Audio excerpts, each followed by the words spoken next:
Très heureuse de vous retrouver dans le compte de ces numéros de Sassa Magazine, votre rendez-vous hebdomadaire d'information. Mesdames et messieurs, bienvenue. Réunion des crises autour du président Félix Tshisekedi à la Cité de l'Union africaine. Le chef de l'État a rassemblé jeudi soir ses principaux ministres. Sassa Magazine. Bonne nouvelle pour les habitants du Kasaï central. Le prix du maïs a baissé. Il s'agit là d'un effet direct de la réhabilitation de la voie ferrée et l'engagement des paysans locaux. Sassa Magazine. C'est sûrement l'une des solutions pour la réduction des embouteillages à Kinshasa.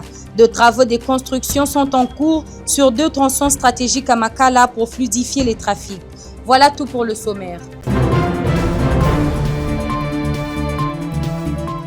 Le président Félix Tshisekedi a réuni le soir de ce jeudi 23 janvier à la Cité de l'Union africaine ses principaux ministres pour une réunion de crise alors que l'armée continue de résister face aux attaques du M23 près de Goma. Aussitôt revenu à Kinshasa ce jeudi 23 janvier 2025, au terme d'une mission officielle à Davos, en Suisse, où il a pris part au 55e Forum économique mondial, le président de la République, commandant suprême des forces armées de la RDC et de la police nationale, Félix Antoine Tshisekedi Tshilombo, a présidé à la résidence présidentielle du Mont Ngaliema une réunion de crise sur la situation sécuritaire dans l'est de la RDC en proie à l'agression du Rwanda avec ses supplétifs terroristes du M23. La première ministre Judith Souminoa, les vice-premiers ministres chargés de la défense nationale Guy Kabombo, Madian Vita et de l'intérieur Jacquemain Chabani, ainsi que les directeurs de cabinet du chef de l'État Anthony Kinzo ont pris part à cette séance de travail de 3 heures en prélude à une réunion du Conseil supérieur de la défense élargie que présidera le chef de l'État ainsi que la réunion hebdomadaire du Conseil des ministres afin de faire le point sur la situation sécuritaire et humanitaire dans la province du Nord Kivu.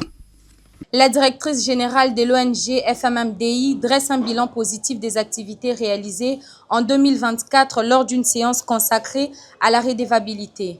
Elle a profité de l'occasion pour saluer le travail de ses collaborateurs et le soutien de ses partenaires. Un reportage signé Freddy Milombouéboué rendu par André Katende. Ce mardi 21 janvier, la directrice générale de l'ONG FMDI, Nathalie Kambala-Loussé, a tenu une matinée de redevabilité dans son bureau de Kananga au Kasaï central. Un rendez-vous avec la presse pour faire le bilan des activités réalisées en 2024. Accompagnée de ses collaborateurs, elle a présenté avec minutie les grandes réalisations de son organisation. Vision, objectifs, projet phare, tout y est passé. Avec émotion et fierté, Nathalie Kambala a remercié ses équipes et ses partenaires. Je vous dis encore merci pour ce partenariat sincère entre nous et la presse de la RDC nationale, internationale, aussi locale, pour votre accompagnement inlassable.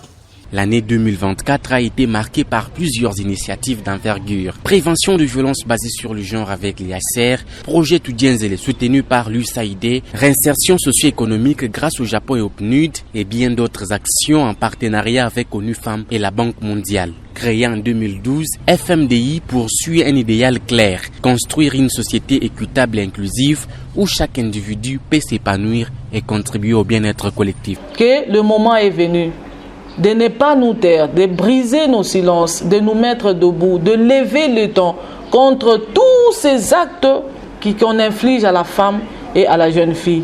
Et nous voulons aujourd'hui dédier notre engagement aux victimes de violences basées sur le genre, aux victimes de viols, aux victimes d'agressions sexuelles, aux victimes de mariages forcés, aux victimes de violences physiques, aux victimes de violences psychologiques, aux victimes de déni des ressources d'opportunités de services, pour leur dire que FMDI ne cessera jamais d'être à leur chevet, ne cessera jamais de les accompagner.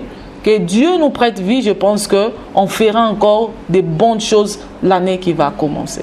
FMDI incarne des valeurs fortes, notamment l'égalité, la solidarité et la durabilité. Des valeurs qui guident chacune de ses actions sur le terrain. Autre fait marquant de 2024, l'adoption d'une politique genre, un pas stratégique accompli avec le soutien du PNUD et de l'école du genre de Goma. FMDI voit grand, renforcer la lutte contre les violences basées sur le genre, sensibiliser aux enjeux climatiques, promouvoir l'éducation et l'autonomisation économique, l'agenda s'annonce chargé. Pour Nathalie Kambala, la presse reste un allié incontournable dans ces combats. FMDI, plus qu'une ONG, un véritable moteur de changement. Ancien candidat député provincial pour le parti AGC en 2023, Cédric Chilumba a réuni le dimanche dernier près de 150 habitants de Bandalungwa pour lancer son initiative Botondi et Cap 2028. Une rencontre placée sous les signes de la redevabilité envers sa base électorale et de la préparation des prochaines échéances politiques. Retour sur cet événement marquant avec Luki Kakalume, Onésime Beko et Francis Mawete.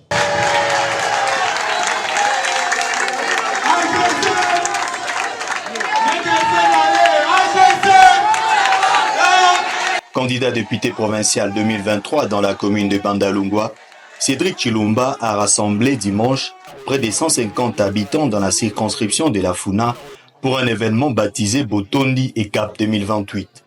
Objectif, remercier sa base électorale et poser les jalons pour les prochaines échéances sous les couleurs de l'AGC, parti cher à Thierry Mulumba Pandangila, président national.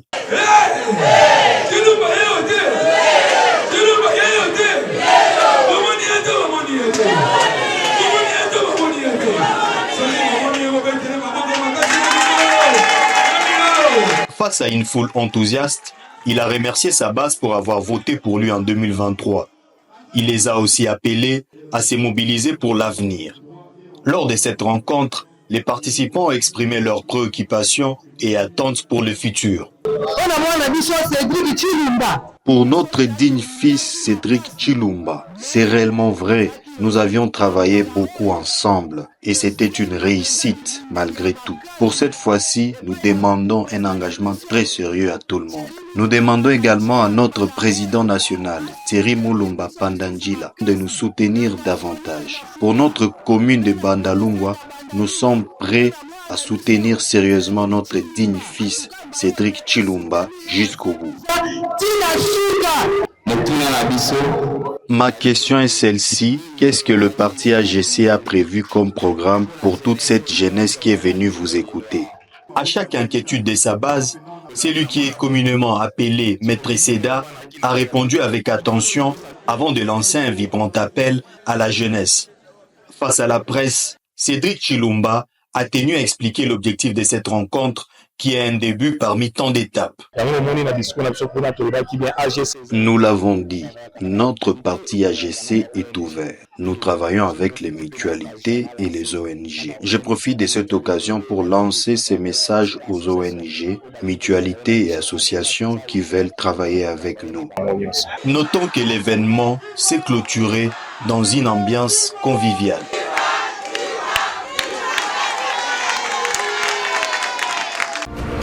Skywood, la solution innovante et durable. Les habitants du Kasaï se réjouissent de la baisse du prix du maïs. Il s'agit de l'un des effets directs de la réhabilitation de la voie ferrée et de l'implication de la population paysanne locale, laquelle s'est investie dans les cultures vivrières. Reportage. Au marché kanangais, les étals de maïs sont pleins. C'est de l'abondance. Une mesurette communément appelée Meka qui s'est vendue à 6 000 francs congolais au début du mois de janvier, aujourd'hui revient à 2 500 francs congolais. Ce qui a apporté un offre de soulagement pour le ménage de la ville de Kananga qui peuvent manger à leur satiété.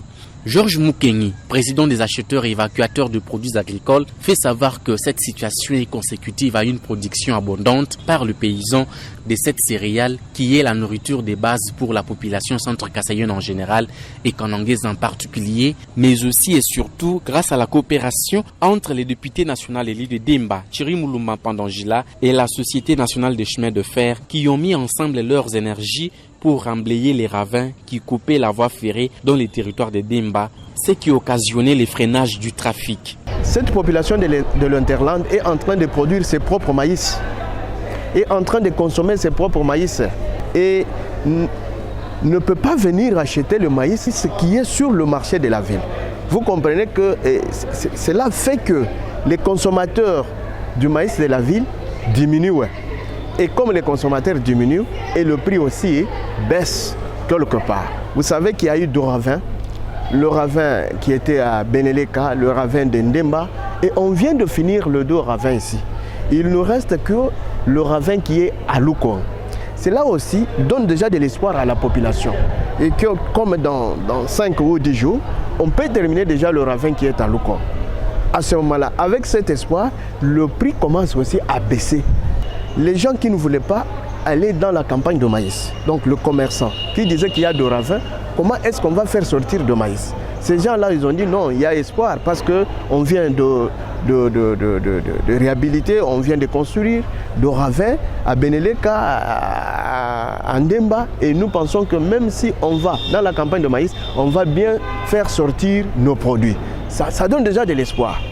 Georges Mukenyi invite la population et les autorités provinciales à multiplier d'efforts pour améliorer la situation dans les jours à venir et garder l'élan. À Kinshasa, les embouteillages restent un problème majeur, souvent aggravé par l'état déplorable de route. Dans la commune de Makala, le gouvernement congolais, à travers la société Safrimex, a entrepris la réhabilitation des 2 tronçons routiers stratégiques. Cette initiative pourrait non seulement améliorer la mobilité, mais aussi réduire les embouteillages dans la zone. Reportage de Luke Kakalume et Francis Mawete. À Kinshasa, où la mobilité reste un défi majeur, le gouvernement congolais, à travers la société Safrimex, s'est engagé dans la construction de 2 tronçons routiers stratégiques. Kikwit Manzengele Université et Kikwit Bypass, situés dans la commune de Makala. Ces travaux très attendus visent à améliorer la vie quotidienne des habitants en facilitant leur déplacement, en dynamisant les activités commerciales et en contribuant à la réduction des embouteillages dans la ville. Sur le terrain, les travaux battent leur plein. Safrimex déploie des équipements lourds, pelleteuses, bulldozers, tractopelles et chargeuses s'activent pour creuser, niveler et poser les fondations d'une chaussée moderne.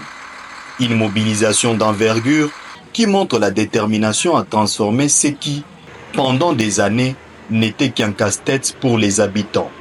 Ces routes, autrefois impraticables, étaient devenues un véritable obstacle au quotidien, ni asphalté ni amorcé. Le bourgmestre de Makala a exprimé sa gratitude envers les chefs de l'État, Félix Tshisekedi, et le gouverneur de la province, Daniel Bumba, pour cette initiative. Il est également rassuré sur la qualité des travaux, affirmant que ces routes respectent les normes requises. Nous sommes bénéficiaires maintenant de plusieurs ouvrages qui vont nous permettre de vraiment désenclaver notre commune. Et puis, comme étant au centre, ça va permettre d'atteindre l'Est et l'Ouest, et puis ça sera la grande satisfaction de la population quinoise, et particulièrement la communauté makaloise. Les habitants de Makala ne cachent pas leur satisfaction et leurs attentes. Si certains se réjouissent déjà de cette transformation en cours, d'autres appellent à la vigilance et demandent un contrôle rigoureux pour garantir la qualité et la durabilité des infrastructures.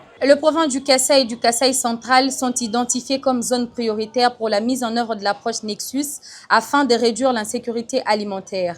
Cette semaine, un atelier de sensibilisation a eu lieu au Kasaï central pour analyser les causes profondes de ces problèmes.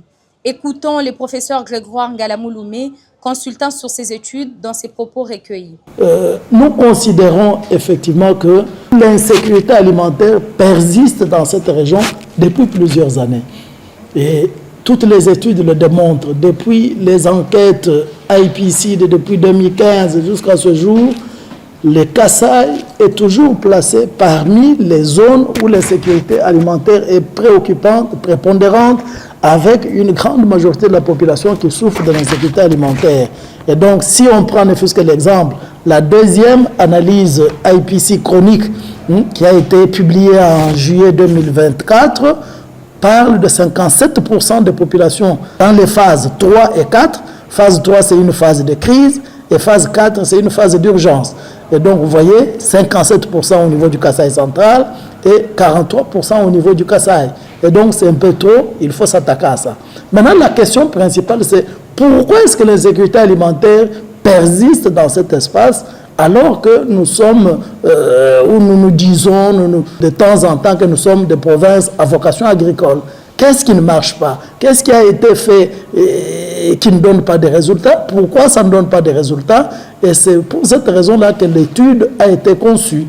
Donc, l'objectif principal de cette étude, c'est notamment de faire cette analyse plus ou moins pointue et pointillée, pour une analyse qu'on dirait fine et voire fignolée, pour essayer de ramasser les causes, cette fois-ci aller vers ce que l'on appelle les causes profondes, c'est-à-dire qu'est-ce qui se cache devant les maigres résultats dans le secteur de la sécurité alimentaire au niveau de cette province. Donc il faut aller rechercher les causes structurelles, il faut rechercher les causes latentes, les causes sous-jacentes et l'analyse de ces causes, l'identification de ces causes, leur analyse, leur hiérarchisation et priorisation va permettre plus ou moins de proposer des leviers de changement, donc des pistes d'action plus ou moins structurantes pour permettre de s'attaquer à cette question qui est complexe et donc de manière plus ou moins holistique et donc avec des actions structurantes pour résoudre cette question d'insécurité alimentaire.